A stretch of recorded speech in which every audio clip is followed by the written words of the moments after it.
محبوب کی بیٹیاں ہیں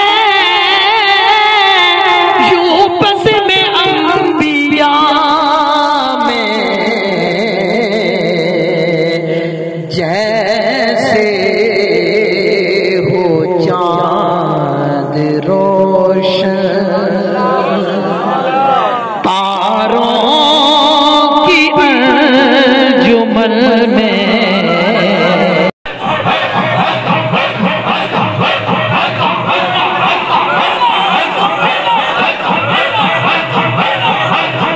غلام ایسے ہیں کہ ان کی تعریف میں نے تورات میں بھی کی ہے اور انجیل میں گویا کہ صرف مصطفیٰ کی نعت تورات میں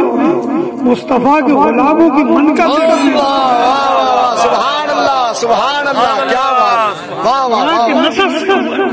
وَمَثَلَهُمْ فِي التَّوْرَاةِ وَمَثَلُهُمْ کہ یہ مسئلہ تورات میں بھی تھا اور انجیل میں بھی تھا۔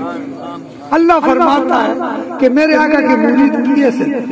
فرمایا وَالَّذِينَ مَعَهُ سب سے پہلی نشانی یہ ہے کہ اے میرے آقا تیرے مرید ہے بس تیری معیت میں یہ خوش رہے کسی اور طرف نہیں دے بس ان کو معیت اچھی لگتی ہے تیری صحبت اچھی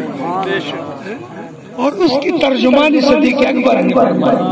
فرمایا کہ صدیق تجھے کیا چاہیے فرمایا دنیا میں 3 چیزیں پسند ہیں آنکھیں میری ہو چہرہ سبحان اللہ کہتے مرید کا بھی ایسا ہی نظریہ ہونا چاہیے کہ آنکھیں میری ہو چہرہ تمہارا یہ آنکھیں اب کسی اور کو نہ دے کے سوائے بددعا کے چہرے اور پھر فرمایا اور کیا چاہیے فرمایا یا رسول اللہ میرا مال ہو تجھ پہ خرچ کرتا چلا میرا مال کسی اور پہ خرچ نہ ہو تیری مشن پہ خرچ تیری ذات پہ خرچ اور اس کا بھی نظارہ عملی طور پر پیش کرے سب سے پوچھا سبحان اللہ کیا لایا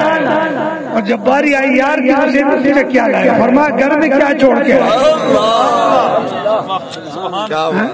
یہ نہیں پوچھا کیا لائے